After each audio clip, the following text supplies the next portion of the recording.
Bismillahirrahmanirrahim. Assalamualaikum warahmatullahi wabarakatuh. Innal hamdalillah nahmaduhu wa nasta'inuhu wa nastaghfiruh wa na'udzu billahi min syururi anfusina wa sayyiati a'malina may yahdihillahu fala mudhillalah wa man yudlil fala hadiyalah. Asyhadu an la ilaha illallah wahdahu la syarikalah wa asyhadu anna Muhammadan abduhu wa rasuluh wa la nabiyya ba'dah.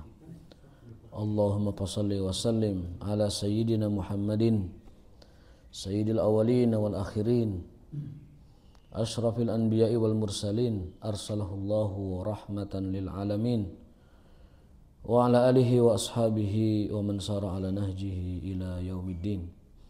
Amma ba'du. Bapak sekalian, jamaah salat subuh yang dimuliakan oleh Allah Subhanahu wa taala, alhamdulillah kita berjumpa kembali dalam kajian rutin Al-Adabul Mufrad. Hari ini hari Rabu, jadwalnya Adabul Mufrad.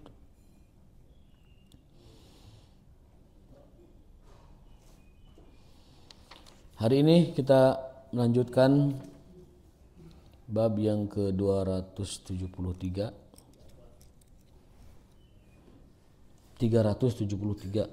ya, Ismun Nabi sallallahu alaihi wasallam wa kunyatuhu.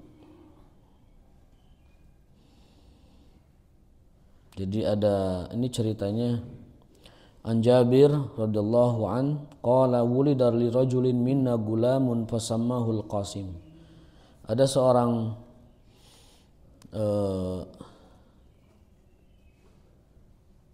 seorang laki-laki memiliki anak baru lahir ya, lalu dinamai Al-Qasim. Faqalatil ansor la nukannika Abul Qasim. Kata orang-orang Ansor, sahabat Ansor, kami tidak akan memanggilmu dengan Abul Qasim. Wala nun'imuka ainan, karena itu tidak nyaman bagi kami. Fa'atan Nabiyya sallallahu alaihi wasallam faqala lahu maqalatil ansor. Lalu si bapak itu mengadu kepada Rasulullah atas keberatan orang Ansor terhadap nama anaknya yang ia namai Al-Qasim. Al-Qasim. Faqala Nabi sallallahu alaihi wasallam ahsanatil ansor. Maksudnya adalah sungguh bagus yang telah dilakukan oleh orang Ansor itu. Jadi Nabi tidak membela orang yang ngadu ini, tapi membela sahabat Ansor. Sungguh telah benar apa yang dikatakan oleh sahabat Ansor. Tasammau bismi, namailah anak-anak kalian dengan nama aku Muhammad. Wala taktanu bikunyati, tapi jangan menggunakan kunyahku.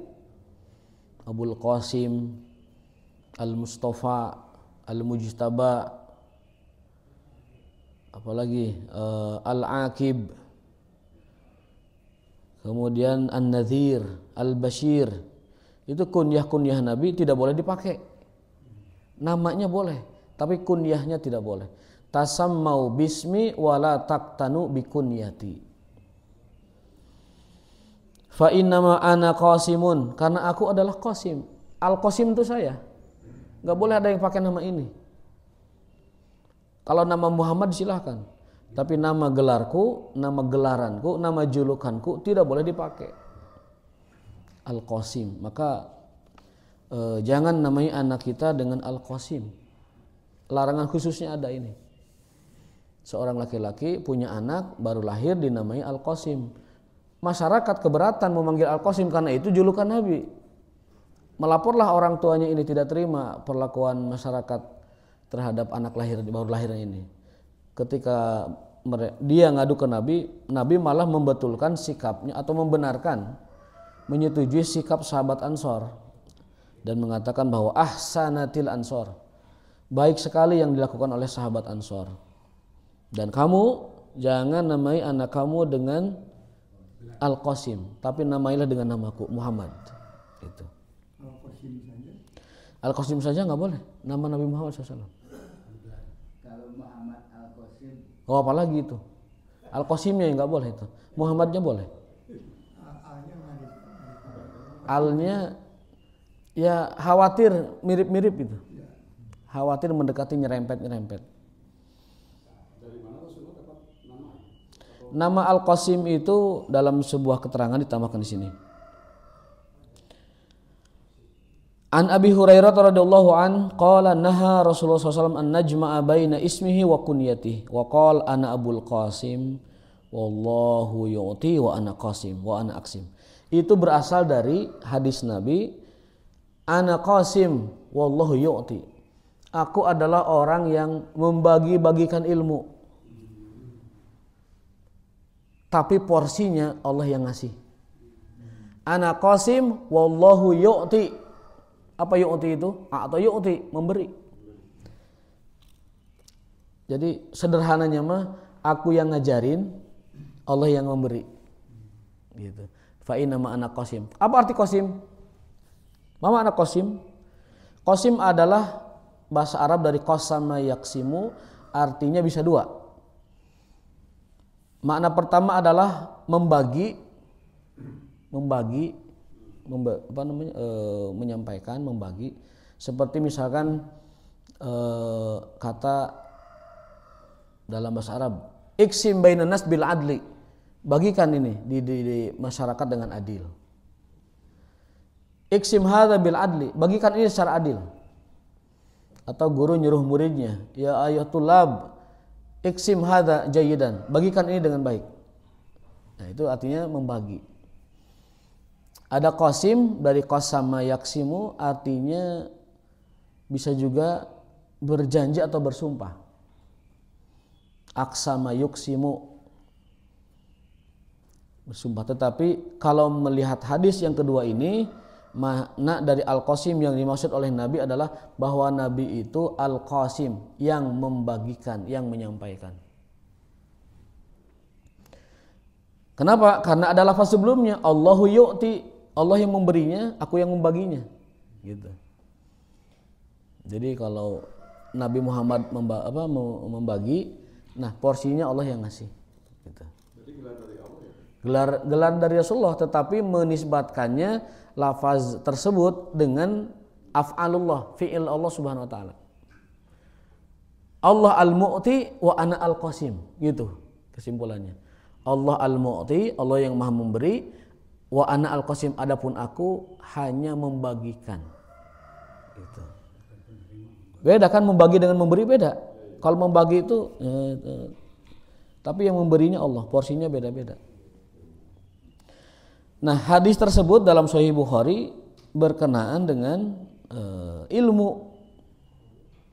Jadi aku menyampaikan, aku memberi, aku mengajarkan, tetapi porsi-porsi ilmu tersebut Allah yang ngatur, Allah yang memberi.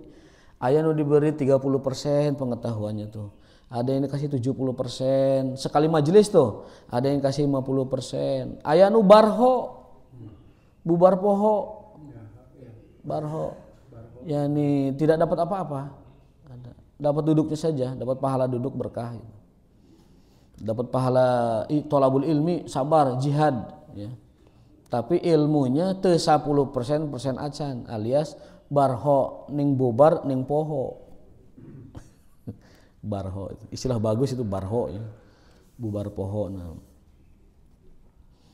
Ada lagi istilah lain yang yadkhul fi udhunaihi al-yumna wa yakhruj fi udhunaihi al-yusra. Masuk ke udhun kanan, telinga kanan, keluar ke udhun kiri.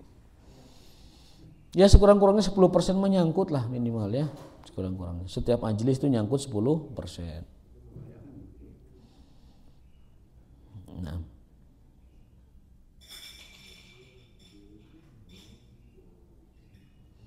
Ya wa inna wa dalil ba'daka usammihi bismika wa kunni bikunnatika. Nah, dikuatkan oleh hadis berikutnya dari Ali. Kanat rukhsatan li Ali. Ini dari Ibnu Hanafiyah, beliau kata itu adalah rukhsah bagi Ali bin Abi Thalib. Qala ya Rasulullah, in wulida li ba'daka usammihi bismik wa ukannihi bikunyatik.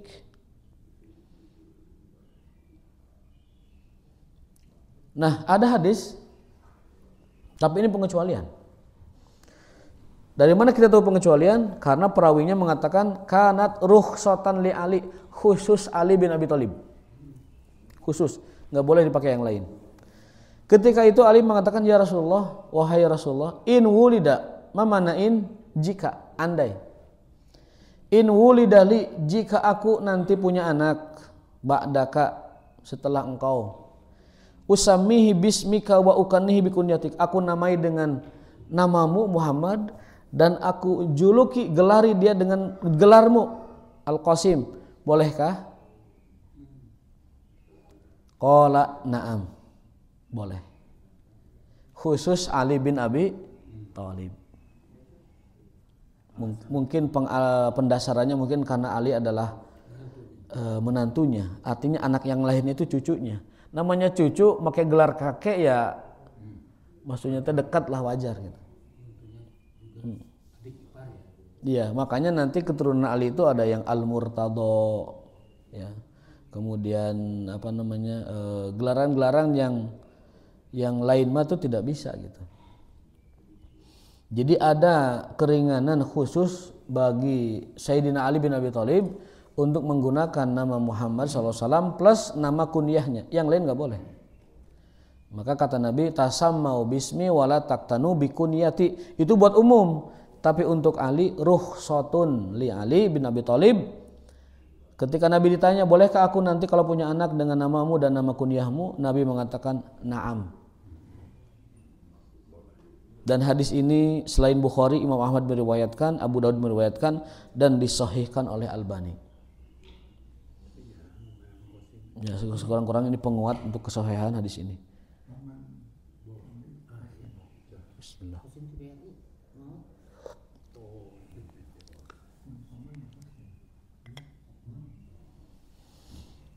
Jadi itu alasan mengapa Nabi bergelar Al-Qasim, karena beliau adalah sang pembagi ilmu. Dan Allah yang memberi porsinya. Allahu yu'ti wa anal qasim. Allah adalah memberi dan aku yang membagikannya. Gitu. Haddatsana Abu Amr radhiyallahu taala anhu, dan seterusnya dari Anas bin Malik radhiyallahu taala anhu bahwasanya Rasulullah SAW di suatu hari pernah ada di suatu pasar. Faqala rajulun ya Abul Qasim, faltafata Nabi SAW faqalat da'autu hadza faqala samu bismi wala takannu bikunyati. Suatu hari Anas meriwayatkan Nabi ada di sebuah pasar, seseorang mengambil, wahai Qasim. Nabi noleh, karena nama Qasim itu beliau, gelaran beliau. Pas noleh, orang itu mengatakan, maaf ya Rasul, saya tidak bermaksud memanggil Anda. Nabi mengatakan, namailah dengan namaku dan jangan gunakan kunyahku, jangan gunakan gelarku. Pakai namaku tapi jangan pakai gelarku. Nah, orang ini manggil temennya Qasim, dikira teh Nabi menoleh. Ternyata yang dimaksud bukan beliau, orang lain. Maka Nabi mengatakan, matak ge ulah make gelaran kaula Qasim, tapi pakailah nama saya, silakan pakai, tapi gelaran saya tidak boleh dipakai. Gitu. Ini juga hadis ini menunjukkan sebuah isyarat bahwasanya Rasulullah SAW beraktivitas sebagaimana pada umumnya kaum muslimin yang lain, ke pasar, belanja, kemudian berjalan, wayamshuna fil aswaq kalau bahasa Quran. Nabi Rasul di antara kalian itu adalah beraktivitas sebagaimana orang-orang pada umumnya. Wayamshuna fil aswaq, kemudian wayakuluna ta'am, memakan makanan biasa. Jadi hal-hal yang fitrah, yang manusiawi seperti itu biasa terjadi. Dan ini kejadian sangat manusiawi sekali. Orang manggil namanya ya wahai Abu Qasim, Abul Qasim, tetapi dia maksudnya adalah orang lain. Nabi SAW sempat melarang dia, jangan pakai gelarku, tapi namai dengan namaku. Gelar itu dalam Zadul Ma'ad, Rasulullah SAW itu memiliki 100 gelar. 100 gelar.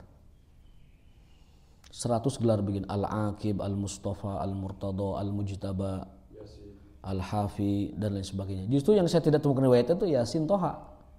Iya.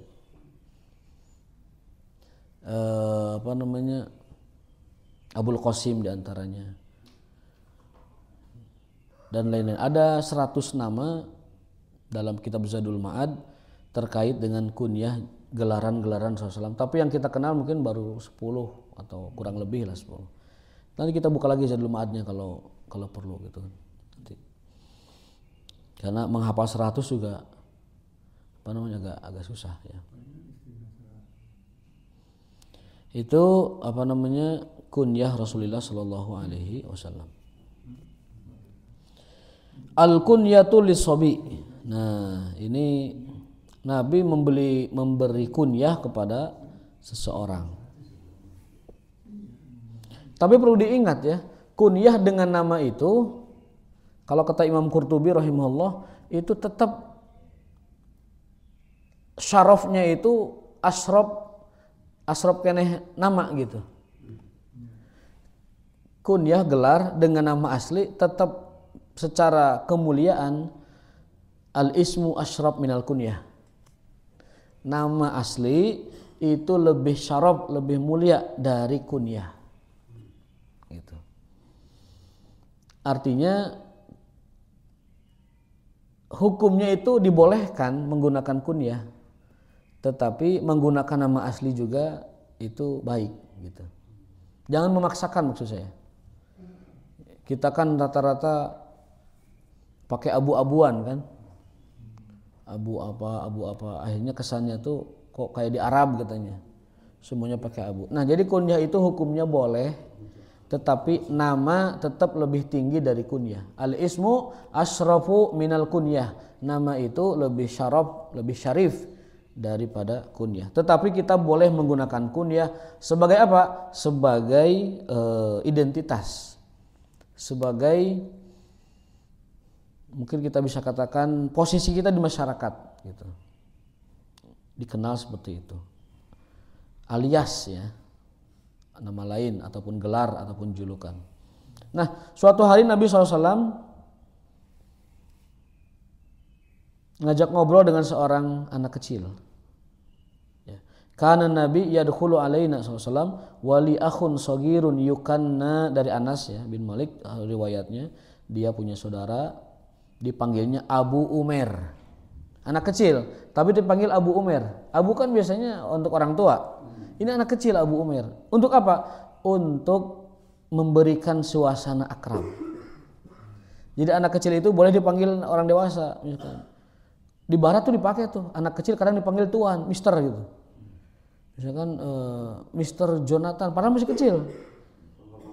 Penghormatan, Mister Yosef, Mister Patrick misalkan, padahal masih kecil. Nah, itu. Jadi kita pun bisa melakukan itu karena ini ada hadisnya. Anak kecil dipanggil Abu Umair. Ya, jadi tidak apa-apa gitu. Wa kana lahu nugorun yal'abu bihi famata. Nah, si anak kecil ini punya burung namanya Nugor. Abu Umair punya burung namanya Nugor. Meninggal, mati burung itu. Fadakhalan Nabi fara'ahu hazinan.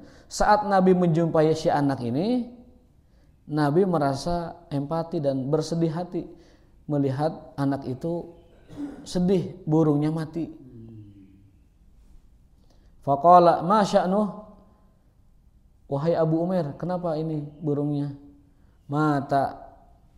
mati ya Rasulullah. Faqala ya Abu Umair ma fa'alan nuger.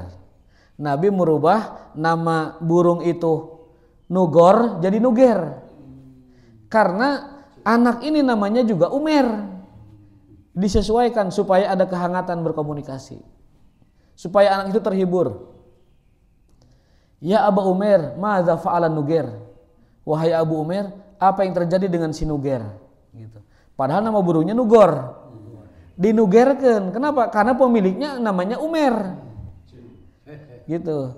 Wahai Abu Umair, madza fa'alan Nuger? Gitu. Jadi itu bentuk Nabi SAW cara berbicara dengan anak-anak itu dalam istilah kita itu menyesuaikan dengan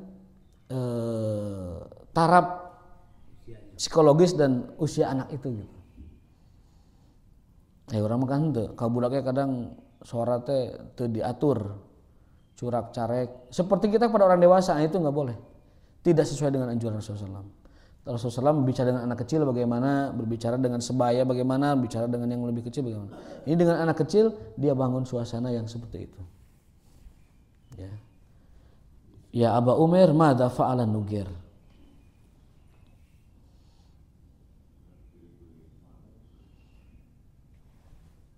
Nah, berikutnya adalah al-kunyah qabla an yulad lahu. Kunyah bagi orang yang belum punya anak. Kunyah, bolehkah? Boleh. Ini dari Ibrahim dari Alqamah, qala kannani Abdullah qabla an yulad li. Aku dikunyah dengan Abdullah sebelum aku punya anak. Jadi belum punya keturunan tapi sudah dikunyah.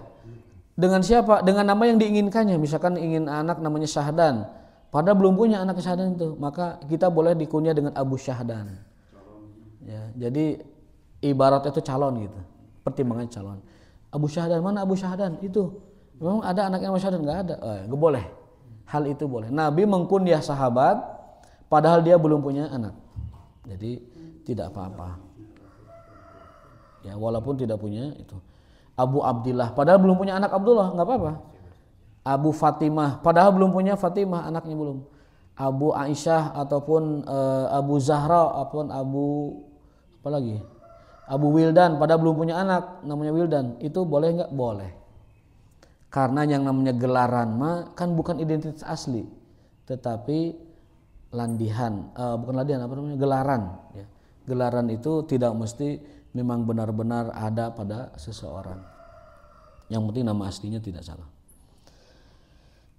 Itu juga berkenaan dengan kunyatun nisa. Ya, jadi gini ceritanya. Aisyah itu kan nggak punya keturunan. Karena Nabi SAW anak-anaknya rata-rata dari Khadijah. Ada dari Maryam, tetapi hampir semuanya dari Khadijah. Kemudian Aisyah ini mengatakan begini. Ana Aisyah radhiyallahu ta'ala qalat ataitu Nabi SAW faqultu ya Rasulullah kannaita nisa'aka faknuni, ya Rasul kau telah memberikan gelar satu persatu kepada istri-istrimu. Jadi 10 istri, 11 totalnya, itu semua punya gelaran. Kok aku belum?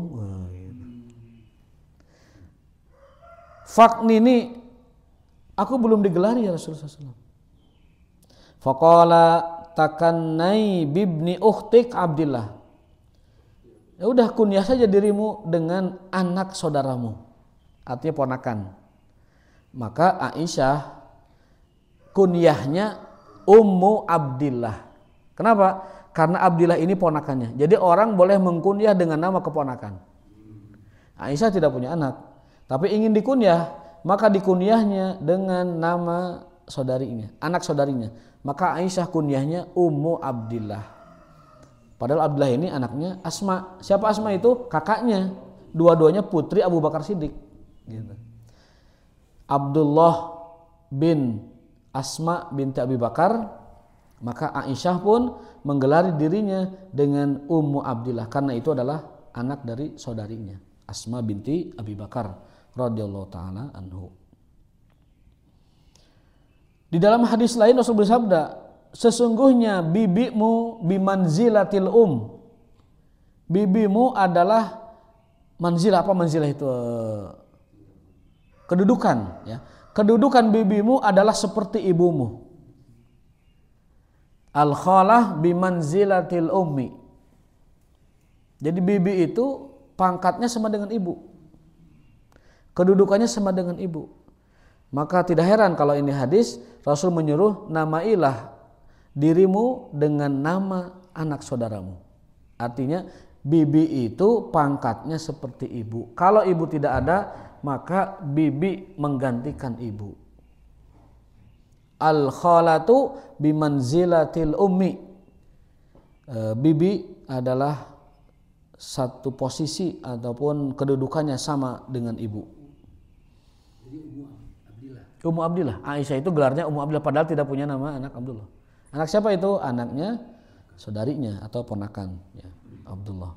Lengkapnya Abdullah bin Zubair bin Awam. Zubair itu suaminya Asma gitu. Makanya Abdullah bin Asma binti Abi Bakar Siddiq radhiyallahu taala anhu. Ya.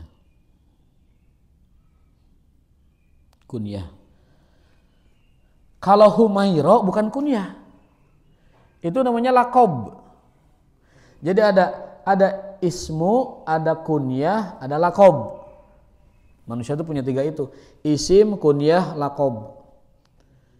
Isimnya Nasrullah, kunyahnya Abu Sakhya, laqabnya Pak Guru misalnya gitu. Eta ngaranna manusia rata-rata punya itu. Apalagi di Arab itu sangat lumrah sekali. Isim, kunyah, laqab. Harus punya Pak 3 itu. Kalau kita mau ngikutin bagaimana Rasulullah SAW melaqab, mengkunyah para sahabatnya, istri-istri semuanya dikasih kunyah, para sahabatnya semua dikunyah, semua dilaqab. Itu juga kalau kita ngikutin ada baiknya supaya orang mengenal kita bukan hanya namanya tapi ciri khasnya diketahui dari kunyahnya dan juga profesinya bisa dikenal dari laqabnya. Gitu. Kalau paman benar suka disebut ayah pada Betul. Nabi SAW memanggil istrinya Abu Thalib dengan sebutan ibu, Ummu Fatimah. Ya Ummi Fatimah. Jadi ibunya ibunya Ali bin Abi Thalib berarti kan bibi ya, yang pamannya itu sebagai suaminya, itu beliau memanggilnya sebagai ibu. Bibi panggil ibu, paman dipanggil ayah. Dalam bahasa Arab biasa. Perdebatan hadis yang menyatakan ayahku juga di neraka. Nah itu diantaranya begitu. Wahabi dengan aswaja, menurut versi aswaja yang disebut ayahku di sini paman, bukan ayah. Iya. Betul ada kebiasaan itu. Betul ada kebiasaan itu. Karena Nabi SAW memanggil istrinya Abu Thalib dengan sebutan ibu. Dan dalam bahasa Arab orang biasa manggil paman itu ayah. Jadi sesuatu yang lumrah terjadi di tradisi mereka.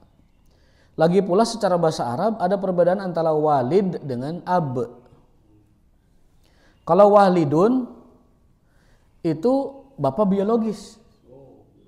Walid, anaknya walad, bayinya maulud.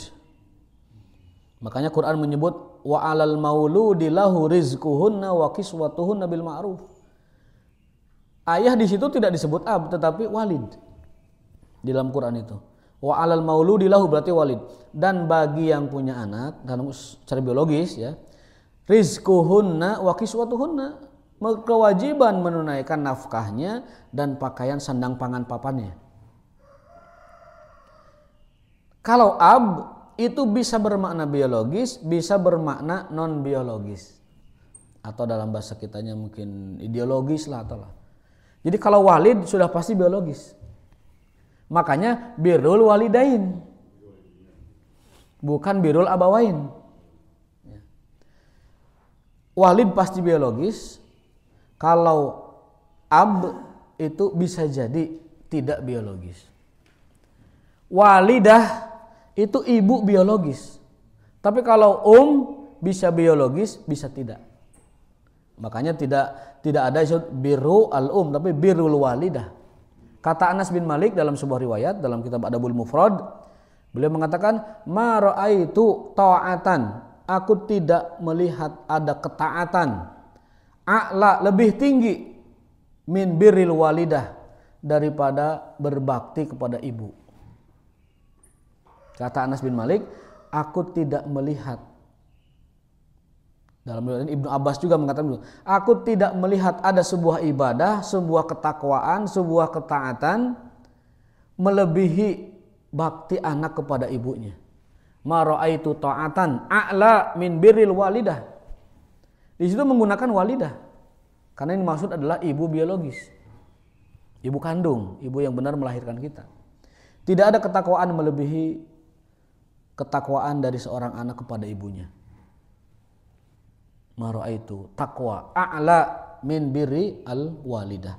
Tidak menggunakan lafaz tapi walidah. Ya. Kita juga sering mendengar orang menyebut misalkan abil walid, ataupun misalnya umul walidah. Jadi itu berarti biologis kandung ya. Tapi kalau ab, itu bisa kandung bisa tidak. Wabil walidaini ihsana dalam ayatnya. Wa qadara rabbuka alla ta'budu illa iyyah wabil walidaini ihsana. Bukan wabil abawain tapi bil walid. Rabbighfirli wali walidayya, bukan rabbighfirli wali abawaya. Secara makna itu sama, tapi secara secara kandungan, secara makna asli penggunaan dari walid dengan abu itu berbeda. Makanya doa menggunakannya rabbighfirli wali walidayya, ya Allah ampuni aku dan kedua orang tua kandungku. Dan rahmatilah mereka sebagaimana mereka mendidik aku sewaktu kecil. Jadi ada perbedaan antara walidain dengan abawain, ada perbedaan antara walid dengan ab dan walidah dengan gitu. Makanya tafsir tadi yang disampaikan oleh Pak Haji betul. Jadi dapat dipahami bahwa ketika Rasul menyebut kalimat tersebut ya, itu yang dimaksud adalah pamannya. Kan ada sahabat nanya, ya Rasulullah, aina abi, di mana tempat bapakku, kata sahabat itu ya.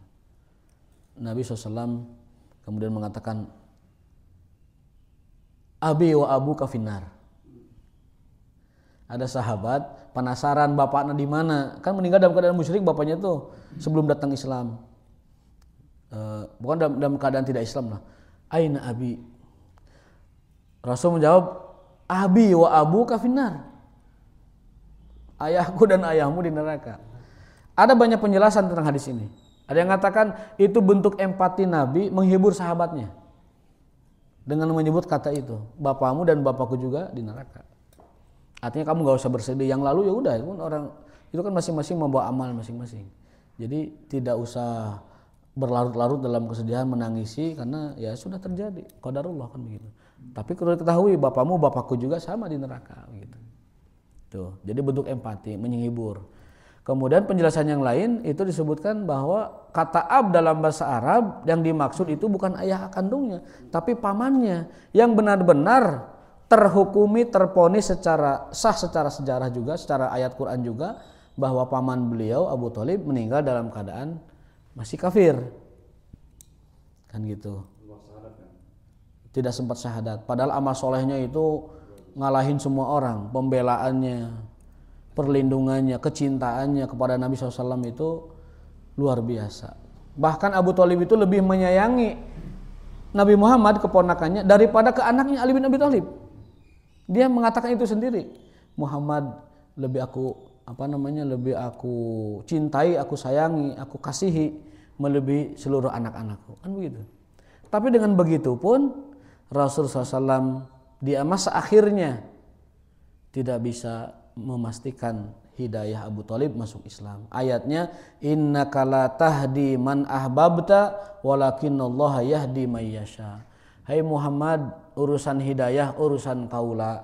Innaka la tahdi, kamu tidak bisa memberi al-hidayah, la tahdi man ahbabta, sekalipun orang yang sangat kamu sayangi, kamu kasihi, kamu cintai. Walakinallaha yahdi may yasha, tapi Allah berkehendak memberi hidayah kepada yang diinginkannya.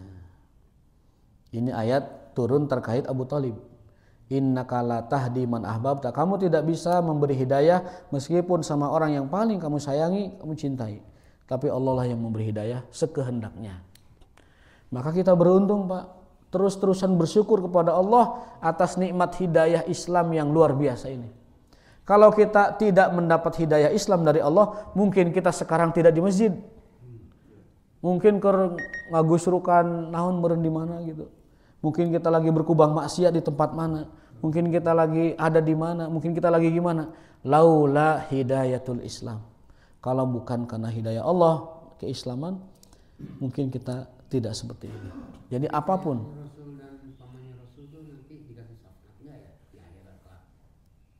Kan Nabi dilarang mendoakan pamannya. Nabi itu nangis sejadi-jadinya, nangis terus-terusan karena Allah tidak mengizinkan beliau mendoakan pamannya. Ya, ketika di dunia ya. Di dunia. Nanti di akhirat. Tidak juga. Syafaatnya? Enggak ada. Syafaat orang musyrik itu tidak ada. Syafaat untuk orang musyrik tidak ada. Nabi menangis saat itu karena meminta agar pamannya diampuni Allah, tapi malah turun ayat, maka nalin nabiyyi walladzina amanu an yastaghfiru lil musyrikin walau kana aba'ahum au ikhwanahum abnahum au ikhwanahum.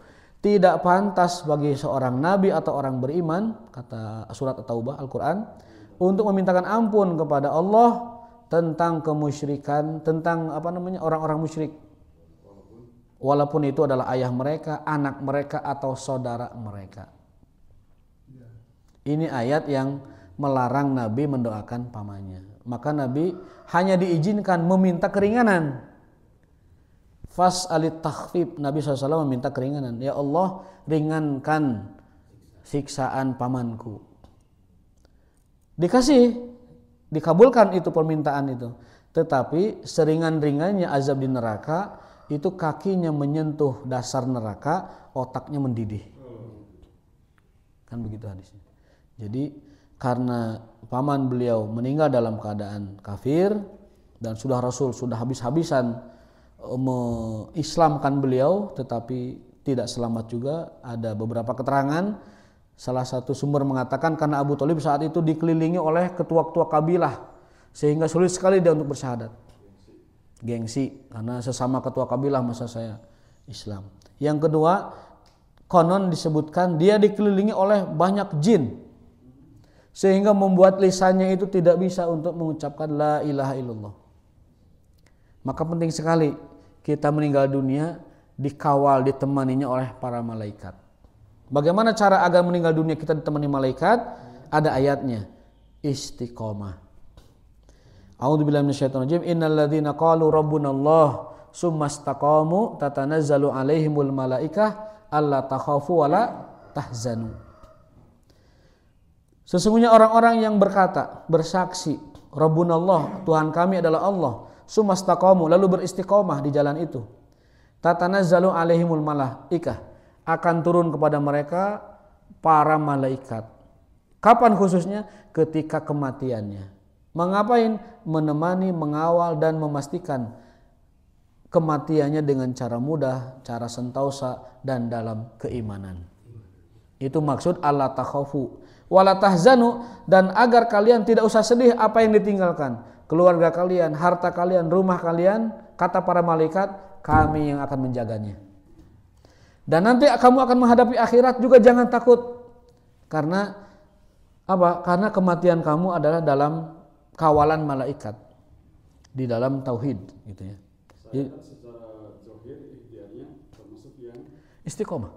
Itu menghindari dirawat di rumah sakit Kristen. Ya, Lainnya sudah tua-tua. ikhtiarnya bisa begitu. Dibaptis.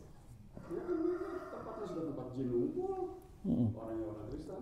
Iya, dibaptis. Ya berpotensi untuk disoledatkan. Gitu. Betul. Coba di nama jinnya pakai salib. Khawatir. Mau tinaruangan wae salipan. Jadi ya kalaupun ada jin, pasti jinnya bukan jin muslim yang ngumpul di situ. Kan begitu. Jadi khawatir. Itu sebagian dari ikhtiar. Apalagi kalau sudah parna begitu, mendingan di tempat rumah sakit yang muslim, yang kalau meninggal itu ditalkin sama perawatnya dengan la ilaha illallah. Justru dari 80 hidup kita itu yang paling krusial. Dari 100 tahun hidup kita, detik itu yang paling krusial, di akhir itu.